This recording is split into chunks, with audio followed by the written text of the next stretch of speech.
Seigneur, nous savons que tu aimes sans mesure, toi qui n'as pas refusé ton propre Fils, mais qui l'as livré pour sauver tous les hommes.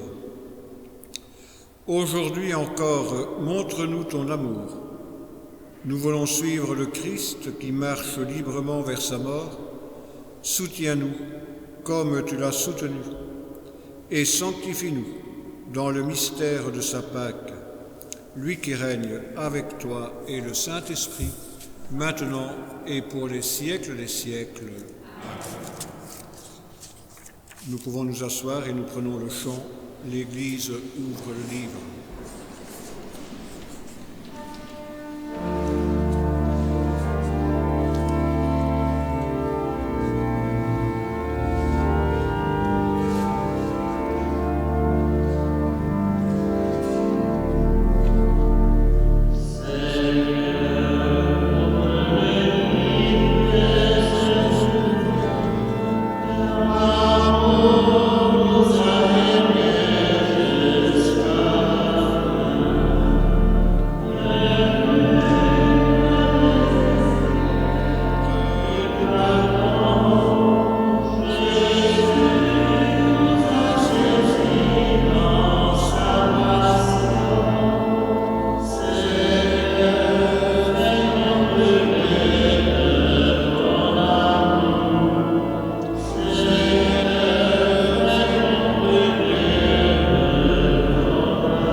Lecture du livre du prophète Isaïe. Mon serviteur réussira, dit le Seigneur. Il montera, il s'élèvera, il sera exalté. La multitude avait été consternée en le voyant, car il était si défiguré qu'il ne ressemblait plus à un homme. Il n'avait plus l'apparence d'un fils d'homme. Il étonnera de même une multitude de nations. Devant lui, les rois resteront bouche bée, car ils verront ce que jamais on ne leur avait dit. Ils découvriront ce dont ils n'avaient jamais entendu parler. Qui aurait cru ce que nous avons entendu? Le bras puissant du Seigneur, à qui s'est-il révélé? Devant lui, le serviteur a poussé comme une plante chétive, une racine dans une terre aride. Il était sans apparence, ni beauté qui attire nos regards. Son aspect n'avait rien pour nous plaire. Méprisé, abandonné des hommes, homme de douleur, familier de la souffrance, il était pareil à celui devant qui on se voile la face. Et nous l'avons méprisé, compté pour rien. En fait, C'étaient nos souffrances qu'il portait, nos douleurs dont il était chargé. Et nous pensions qu'il était frappé, meurtri par Dieu, humilié. Or, c'est à cause de nos révoltes qu'il a été transpercé, à cause de nos fautes qu'il a été broyé. Le châtiment qui nous donne la paix a pesé sur lui. Par ses blessures, nous sommes guéris. Nous étions tous errants comme des brebis, chacun suivait son propre chemin. Mais le Seigneur a fait retomber sur lui nos fautes à nous tous. Maltraité, il s'humilie, il n'ouvre pas la bouche. Comme un agneau conduit à l'abattoir, comme une brebis muette devant les tondeurs, il n'ouvre pas la bouche. Arrêté, puis jugé, il a été supprimé. Qui donc s'est inquiété de son sort? Il a été retranché de la terre des vivants, frappé à mort pour les révoltes de son peuple. On a placé sa tombe avec les méchants, son tombeau avec les riches, et pourtant il n'avait pas commis de violence. On ne trouvait pas de tromperie dans sa bouche. Broyé par la souffrance, il a plu au Seigneur. S'il remet sa vie en sacrifice de réparation, il verra une descendance, il prolongera ses jours. Par lui, ce qui plaît au Seigneur réussira.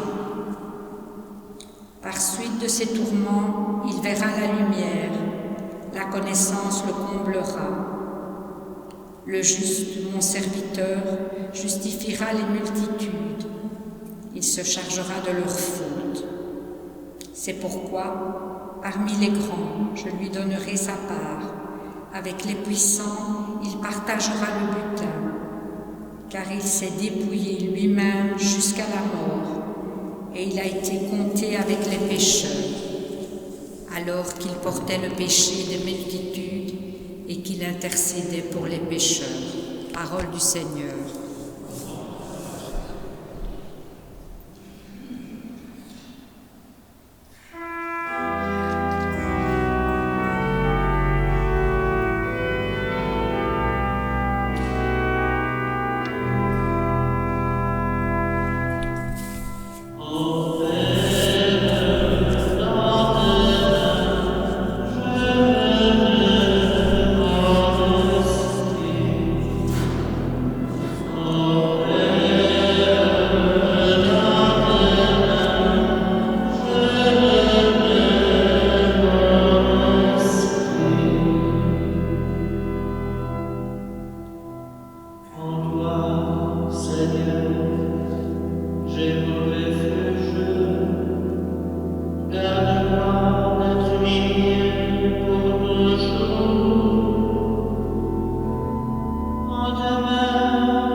Lecture de la lettre aux Hébreux. Frères, en Jésus, le Fils de Dieu, nous avons le grand prêtre par excellence, celui qui a traversé les cieux.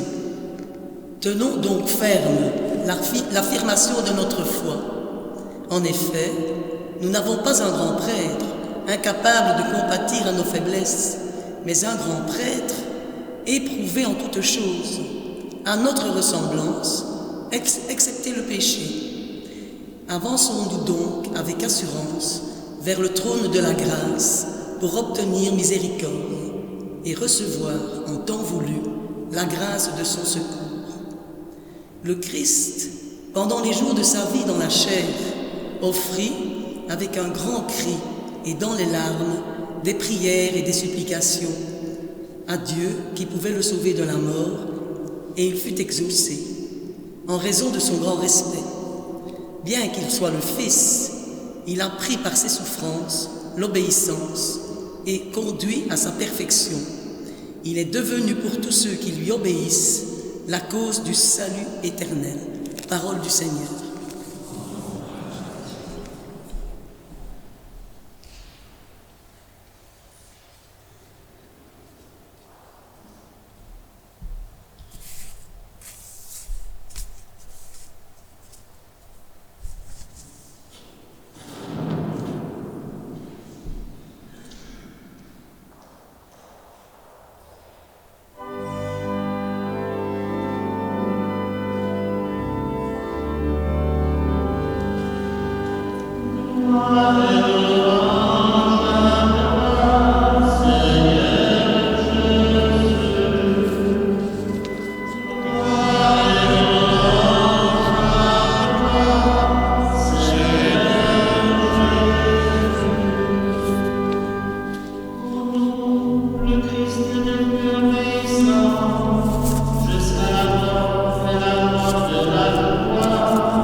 La Passion de notre Seigneur Jésus-Christ selon saint Jean.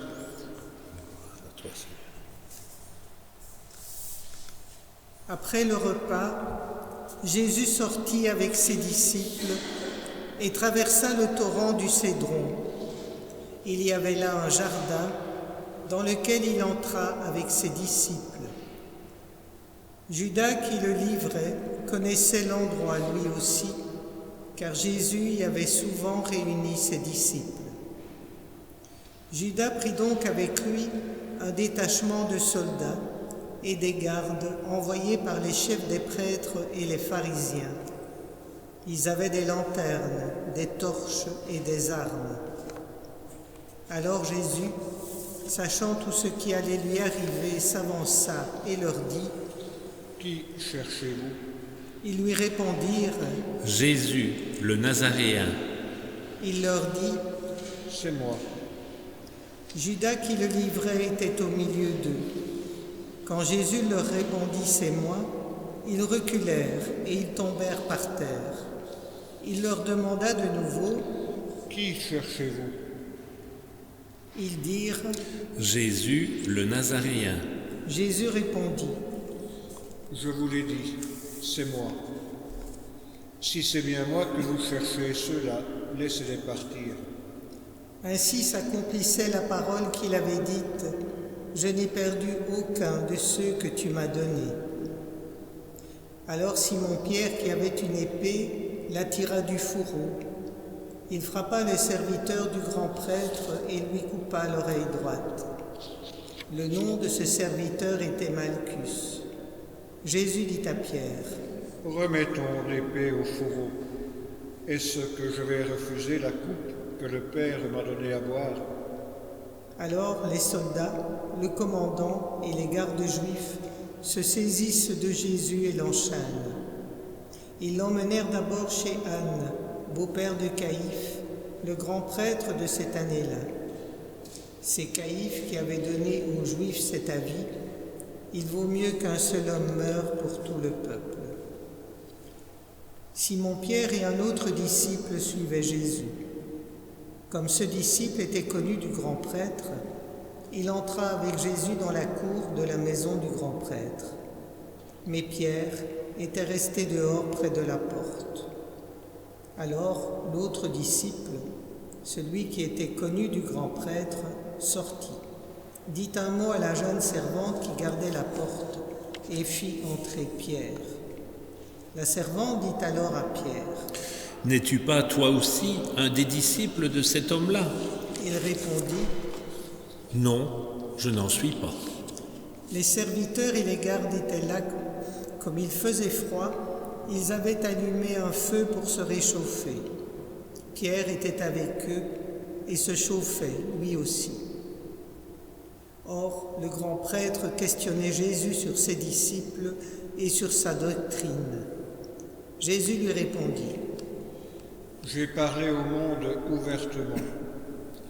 J'ai toujours enseigné dans les synagogues et dans le temple, là où tous les Juifs se réunissent, et je n'ai jamais parlé en cachette.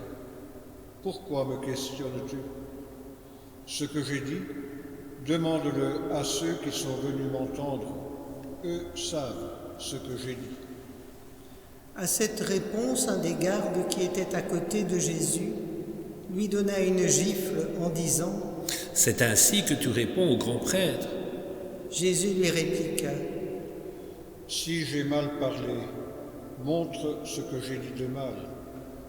Mais si j'ai bien parlé, pourquoi me frappes-tu » Anne l'envoya, toujours enchaîné, au grand prêtre Caïphe. Simon-Pierre était donc en train de se chauffer. On lui dit, « N'es-tu pas un de ses disciples, toi aussi » Il répondit, « Non, je n'en suis pas. » Un des serviteurs du grand prêtre, parent de celui à qui Pierre avait coupé l'oreille, insista. « Est-ce que je ne t'ai pas vu moi-même dans le jardin avec lui » Encore une fois, Pierre nia. À l'instant, le coq chanta.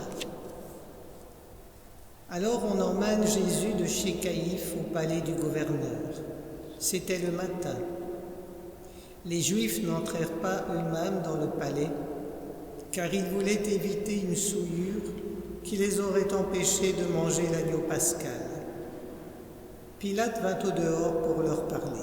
« Quelle accusation portez-vous contre cet homme » Ils lui répondirent, « S'il ne s'agissait pas d'un malfaiteur, nous ne te l'aurions pas livré. » Pilate leur dit, « Reprenez-le, et vous le jugerez vous-même suivant votre loi. » Les Juifs lui dirent, « Nous n'avons pas le droit de mettre quelqu'un à mort. » Ainsi s'accomplissait la parole que Jésus avait dite pour signifier de quel genre de mort il allait mourir. Alors Pilate rentra dans son palais, appela Jésus et lui dit, « Es-tu le roi des Juifs » Jésus lui demanda, « Dis-tu cela de toi-même, ou bien parce que d'autres te l'ont dit » Pilate répondit, « Est-ce que je suis juif, moi ? Ta nation et les chefs des prêtres t'ont livré à moi. Qu'as-tu donc fait » Jésus déclara, « Ma royauté ne vient pas de ce monde. Si ma royauté venait de ce monde, j'aurais des gardes qui se seraient battus pour que je ne sois pas livré aux Juifs. Non, ma royauté ne vient pas d'ici. » Pilate lui dit, « Alors tu es roi » Jésus répondit, « C'est toi qui dis que je suis roi. Je suis né. Je suis venu dans le monde pour ceci, rendre témoignage à la vérité. Tout homme qui appartient à la vérité écoute ma voix. » Pilate lui dit, « Qu'est-ce que la vérité ?» Après cela, il sortit de nouveau pour aller vers les Juifs et il leur dit, « Moi, je ne trouve en lui aucun motif de condamnation. Mais c'est la coutume chez vous que je relâche quelqu'un pour la Pâque. Voulez-vous que je vous relâche le roi des Juifs » Mais ils se mirent à crier, « Pas lui, Barabbas !» ce Barabbas était un bandit. Alors Pilate ordonna d'emmener Jésus pour le flageller. Les soldats tressèrent une couronne avec des épines et la lui mirent sur la tête. Puis ils le revêtirent d'un manteau de pourpre. Ils s'avançaient vers lui et ils disaient « Honneur à toi, roi des Juifs !» et ils le giflaient. Pilate sortit de nouveau pour dire aux Juifs « Voyez, je vous l'amène dehors pour que vous sachiez que je ne trouve en lui aucun motif de condamnation. » Alors Jésus sortit, portant la couronne d'épines et le manteau de pourpre. Et Pilate leur dit « Voici l'homme. » Quand ils le virent, les chefs des prêtres et les gardes se mirent à crier « Crucifie-le, crucifie-le !» Pilate leur dit « Reprenez-le et crucifiez-le vous-même. Moi, je ne trouve en lui aucun motif de condamnation. » Les Juifs lui répondirent « Nous avons une loi, et suivant la loi, il doit mourir parce qu'il s'est prétendu fils de Dieu. » Quand Pilate entendit ces paroles, il redoubla de crainte. Il rentra dans son palais et dit à Jésus « D'où es-tu » Jésus ne lui fit aucune réponse. Pilate lui dit alors « Tu refuses de me parler à moi? Ne sais-tu pas que j'ai le pouvoir de te relâcher et le pouvoir de te crucifier ?» Jésus répondit « Tu n'aurais aucun pouvoir sur moi si tu ne l'avais reçu d'en haut. Ainsi, celui qui m'a livré à toi est chargé d'un péché plus grave. » Dès lors, Pilate cherchait à le relâcher. Mais les Juifs se mirent à crier « Si tu le relâches, tu n'es pas ami de l'empereur. Quiconque se fait roi s'oppose à l'empereur. » En entendant ces paroles, Pilate amena Jésus au dehors. Il le fit asseoir sur une estrade à l'endroit qu'on appelle le dallage, en hébreu Gabbatha. C'était un vendredi, la veille de la Pâque, vers midi. Pilate dit aux Juifs « Voici votre roi. » Alors ils crièrent « À mort, crucifie-le. » Pilate leur dit « Vais-je crucifier votre roi ?» Les chefs des prêtres répondirent « Nous n'avons pas d'autre roi que l'empereur. » Alors il leur livra Jésus pour qu'il soit crucifié, et ils se saisirent de lui. Jésus, portant lui-même sa croix, sortit en direction du lieu dit en hébreu Golgotha, nom qui se traduit calvaire, c'est-à-dire crâne. Là, ils le crucifièrent et avec lui deux autres, un de chaque côté et Jésus au milieu. Pilate avait rédigé un écriteau qu'il fit placer sur la croix avec cette inscription « Jésus, le Nazaréen, roi des Juifs ». Comme on avait crucifié Jésus dans un endroit proche de la ville, beaucoup de Juifs lurent cet écriteau qui était libellé en hébreu, en latin et en grec. Alors les prêtres des Juifs dirent à Pilate « Il ne fallait pas écrire « roi des Juifs », il fallait écrire « cet homme a dit « je suis le roi des Juifs ». Pilate répondit « Ce que j'ai écrit, je l'ai écrit. » Quand les soldats eurent crucifié Jésus, ils prirent ses habits. Ils en firent 4 parts, une pour chacun. Restait la tunique. C'était une tunique sans couture, tissée tout d'une pièce de haut en bas. Alors ils se dirent entre eux « Ne la déchirons pas, tirons au sort celui qui l'aura. » Ainsi s'accomplissait la parole de l'Écriture. Ils se sont partagés mes habits, ils ont tiré au sort mon vêtement. C'est bien ce que firent les soldats. Or, près de la croix de Jésus se tenait sa mère, avec la sœur de sa mère, Marie, femme de Cléophas, et Marie-Madeleine. Jésus, voyant sa mère, et près d'elle le disciple qu'il aimait, dit à sa mère « Femme, voici ton fils. » Puis il dit aux disciples « Voici ta mère. » Et à partir de cette heure-là, le disciple l'a pris chez lui. Après cela, sachant que désormais toute chose était accomplie, et pour que l'Écriture s'accomplisse jusqu'au bout, Jésus dit : « J'ai soif. » Il y avait là un récipient plein d'une boisson vinaigrée. On fixa donc une éponge remplie de ce vinaigre à une branche d'hysope, et on l'approcha de sa bouche. Quand il eut pris le vinaigre, Jésus dit : « Tout est accompli. » Puis, inclinant la tête, il remit l'esprit.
Comme c'était le vendredi, il ne fallait pas laisser des corps en croix durant le sabbat, d'autant plus que ce sabbat était le grand jour de la Pâque. Aussi, les Juifs demandèrent à Pilate qu'on enlève les corps après leur avoir brisé les jambes. Des soldats allèrent donc briser les jambes du premier, puis du deuxième des condamnés que l'on avait crucifié avec Jésus. Quand ils arrivèrent à celui-ci, voyant qu'il était déjà mort, ils ne lui brisèrent pas les jambes. Mais un des soldats avec sa lance lui perça le côté, et aussitôt il en sortit du sang et de l'eau. Celui qui a vu rend témoignage, afin que vous croyiez vous aussi. Son témoignage est véridique et le Seigneur sait qu'il dit vrai. Tout cela est arrivé, afin que cette parole de l'Écriture s'accomplisse.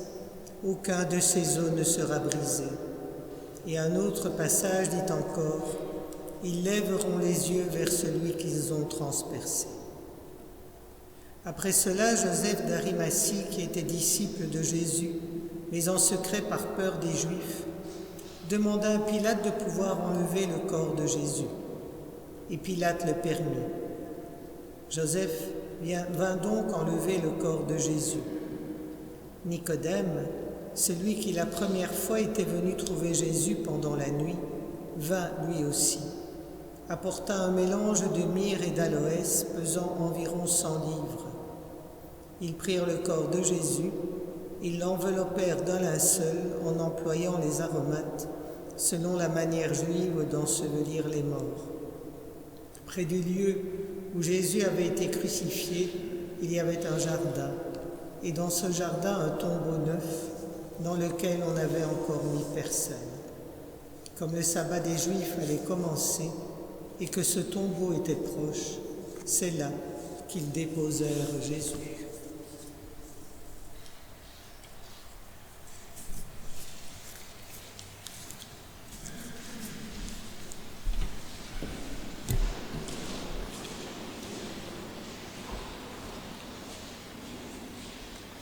Tout est accompli. Tout l'amour que Dieu manifeste à travers la personne de son Fils bien-aimé, tout est accompli. Les paroles ont pris corps, les paroles ont pris leur envol, les paroles ont rencontré l'humanité dans ce qu'elle a de beau et dans ce qu'elle a de moins beau. Tout est accompli, tout est porté à sa plénitude. Et c'est à ce moment-là que se dévoile le visage du Père, du Fils et de l'Esprit. Un visage plein de compassion, de miséricorde, plein d'amour. Un visage qui montre non pas de quel bois le Seigneur se chauffe, mais qui il est en profondeurs. Celui qui est le Tout-Puissant, celui qui est le Créateur, s'est fait à travers son Fils le serviteur, l'humble, l'esclave de toutes et de tous. Tout est accompli. Et voici que lorsque le Fils a remis l'Esprit, lorsque le souffle sort de ce corps sans vie, lorsque ce souffle prend son envol et nous envoie bientôt aux quatre coins du monde, il y a quelqu'un qui s'approche de ce corps-là, de ce corps inerte. Un coup de lance, de l'eau et du sang qui coulent. Un coup de lance, de l'eau et du sang. Un baptême qui prend naissance. Une Eucharistie, un amour sans fin qui s'écoule. Une Église qui prend corps petit à petit et qui recevra bientôt le signe de cette résurrection qui manifeste l'amour de Dieu, du Père, pour son Fils et pour nous. À travers ce côté ouvert, à travers cette eau qui s'écoule, ce sang qui part, il y a aussi quelque chose qui nous est permis. À travers cette eau qui coule et qui sort d'un corps, à travers ce sang qui coule et qui sort d'un corps, à travers ces éléments qui sortent de l'amour même de Dieu, qui sortent même de Dieu, il nous est donné également d'entrer au cœur de Dieu par ce coup de lance. Ce n'est pas simplement Dieu qui vient nous donner sa vie, ce n'est pas simplement Dieu qui nous montre et qui nous révèle, qui accomplit son amour pour chacune et chacun d'entre nous. C'est également Dieu qui nous permet d'entrer en lui, d'aller vers lui et de voir jusqu'où il aime. Jésus-Christ qui est ce cœur de Dieu ouvert pour nous, ce cœur de Dieu tout miséricordieux, ce cœur qui se tourne vers notre misère, qui se tourne vers notre état et qui nous donne d'entrer, si nous le voulons, dans ce corps aimant et d'être au cœur du monde, cette Église, ce corps du Christ qui manifeste une parole d'amour, une parole de partage, une parole qui accomplit ce que le Père nous donne en plénitude, que nous ayons sa vie et sa vie en abondance. Amen.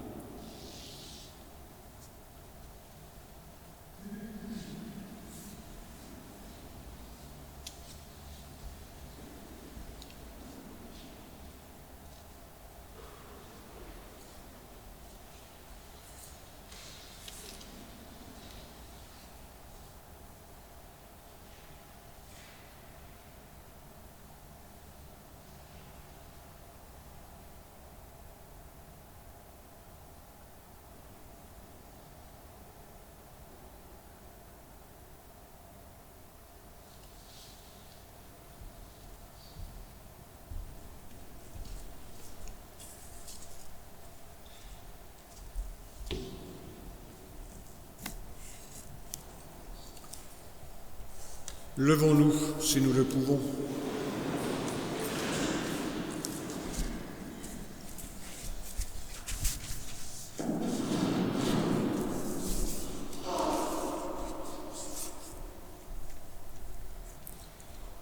Prions, frères bien-aimés, pour la Sainte Église de Dieu, que le Père Tout-Puissant lui donne la paix et l'unité, qu'il la protège dans tout l'univers, et qu'il nous accorde une vie calme et paisible pour que nous rendions grâce à notre Dieu.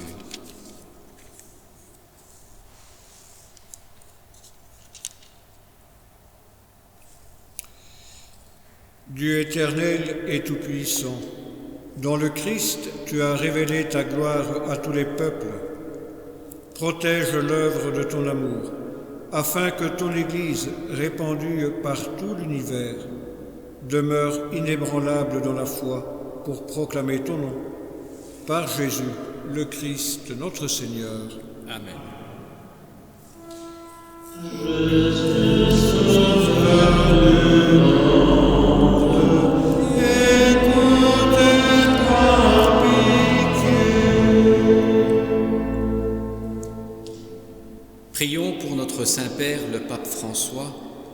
élevé par Dieu notre Seigneur à l'ordre épiscopal, qu'il le garde sain et sauf à son Église pour gouverner le peuple de Dieu.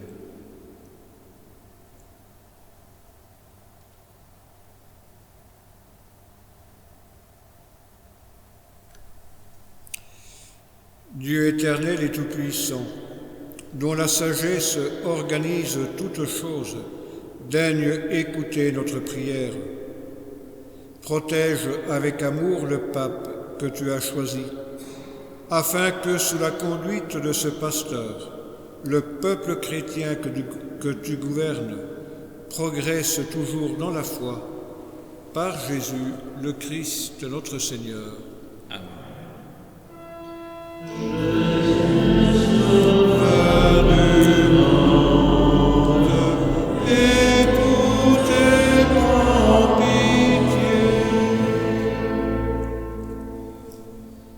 Prions pour notre évêque Guy, pour tous les évêques, les prêtres, les diacres, pour tous ceux qui remplissent des ministères dans l'Église et pour l'ensemble du peuple des croyants.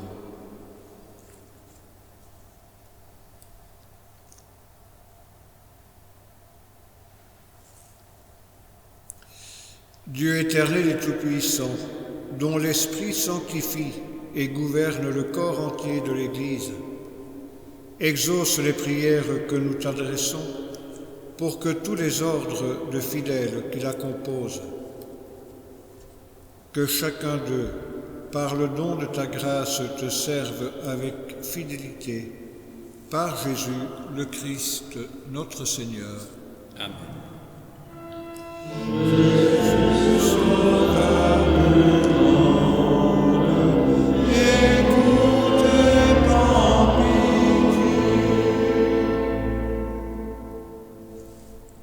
Prions pour les catéchumènes. Que Dieu notre Seigneur ouvre leur intelligence et leur cœur et les accueille dans sa miséricorde, après avoir reçu le pardon de tous leurs péchés par le bain de la naissance nouvelle, qu'ils soient incorporés à notre Seigneur Jésus-Christ.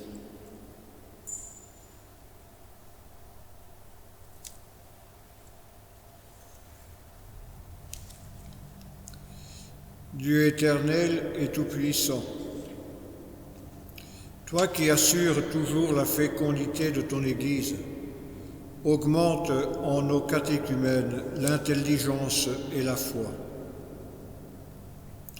Qu'ils renaissent à la source du baptême et prennent place parmi tes enfants d'adoption, par Jésus le Christ, notre Seigneur. Amen.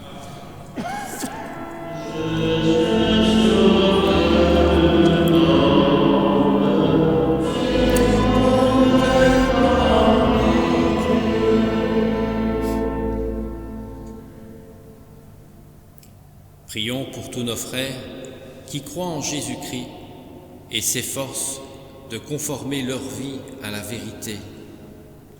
Demandons au Seigneur notre Dieu de les rassembler et de les garder dans l'unité de son Église.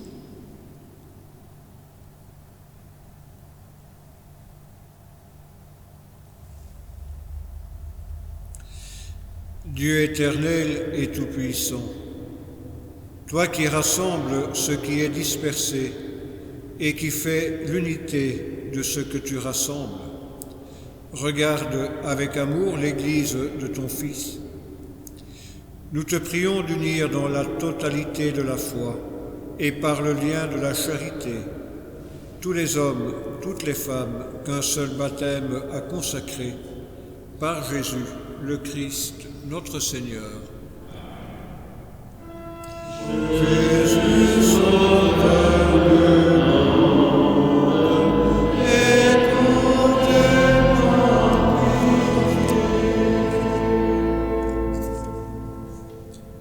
Prions pour les Juifs à qui Dieu a parlé en premier, qu'ils progressent dans l'amour de son nom et la fidélité à son alliance.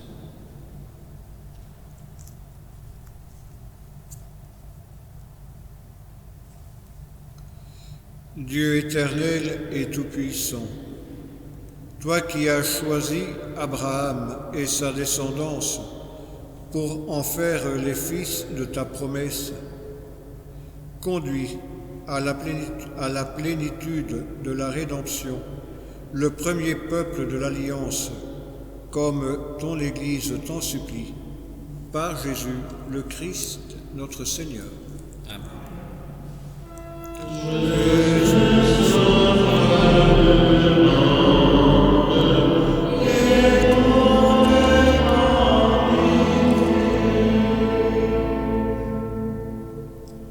Prions pour ceux qui ne croient pas en Jésus-Christ.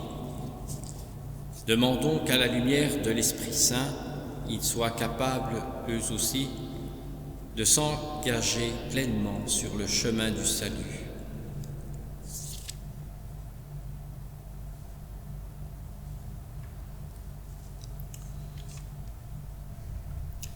Dieu éternel et tout-puissant, donne à ceux qui ne croient pas au Christ d'aller sous ton regard avec un cœur sincère et de parvenir à la connaissance de la vérité.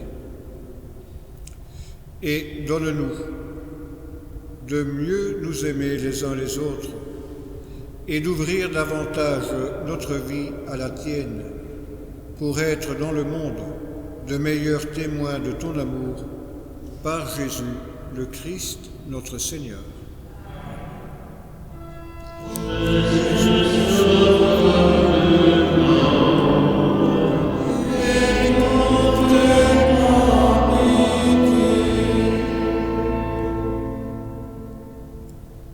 Prions pour ceux qui ne connaissent pas Dieu.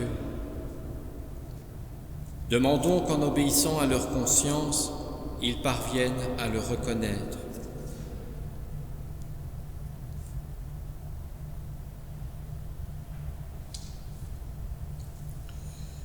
Dieu éternel et tout-puissant, toi qui as créé les hommes pour qu'ils te cherchent de tout leur cœur et que leur cœur s'apaise en te trouvant, fais qu'au milieu des difficultés de ce monde, tous puissent discerner les signes de ta bonté et rencontrer des témoins de ton amour, qu'ils aient le bonheur de te reconnaître, toi, le seul vrai Dieu et le Père de tous les hommes, par Jésus, ton Fils, notre Seigneur.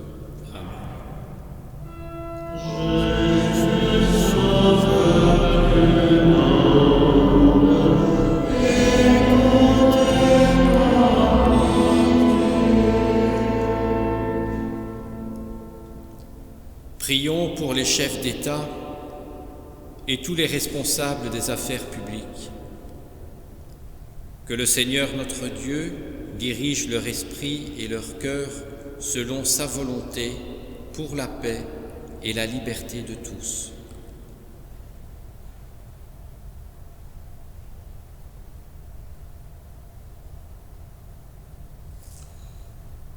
Dieu éternel et tout-puissant, toi qui tiens en ta main le cœur des hommes et garantis les droits des peuples, viens en aide à ceux qui exercent le pouvoir. Que partout sur la terre s'affermissent avec ta grâce la sécurité et la paix, la prospérité des nations et la liberté religieuse, par Jésus le Christ, notre Seigneur. Jésus, Sauveur du monde, écoutez-moi, pitié.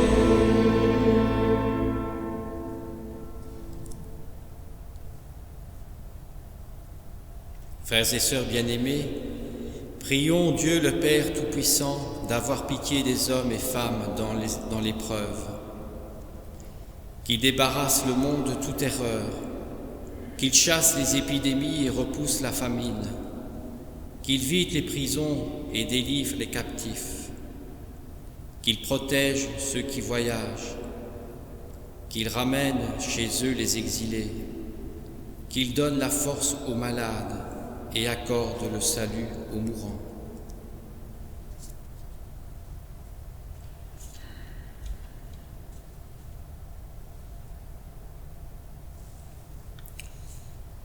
Dieu éternel et tout-puissant, consolation des affligés, force de ceux qui peinent, entends les prières des hommes et des femmes qui t'appellent, quelle que soit leur souffrance, qu'ils aient la joie de trouver dans leur détresse le secours de ta miséricorde. Par Jésus, le Christ, notre Seigneur.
Délivre-nous de tout mal, Seigneur, et donne la paix à notre temps.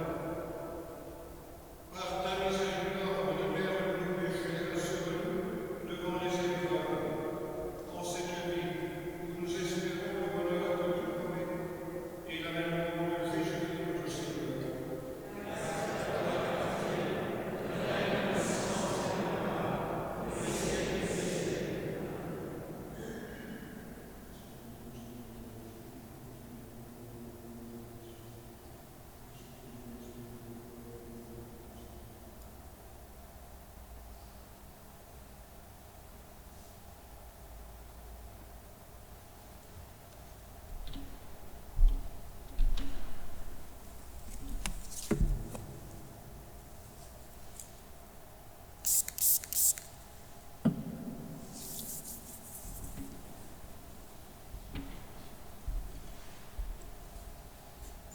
Heureux les invités au repas du Seigneur, voici l'agneau de Dieu qui enlève le péché du monde. Seigneur.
Prions le Seigneur.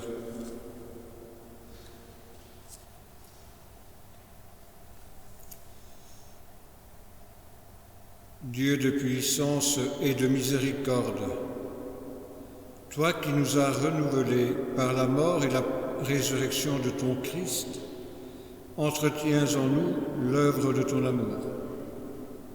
Que cette communion à ce mystère consacre notre vie à ton service, par Jésus, ton Fils, notre Seigneur. Amen.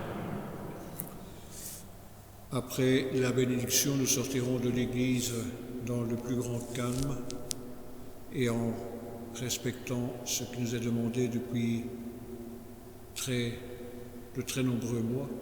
Donc on ne s'attarde pas en petits groupes en train de parler.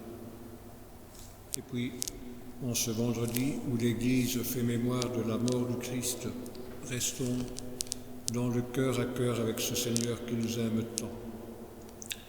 Je vous souhaite une bonne soirée. Les offices les veillées demain à Montigny, ici, et à Santa Maria Goretti sont célébrés à 20h30. Prenez bien soin de vous.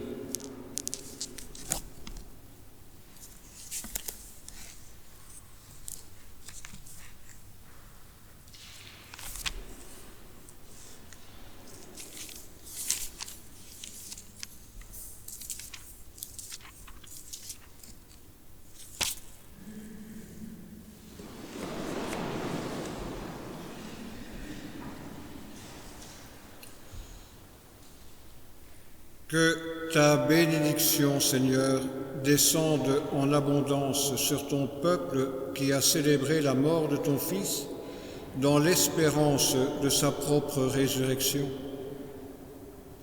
Accorde-lui pardon et réconfort, augmente sa foi, assure son éternelle rédemption par Jésus, le Christ, notre Seigneur.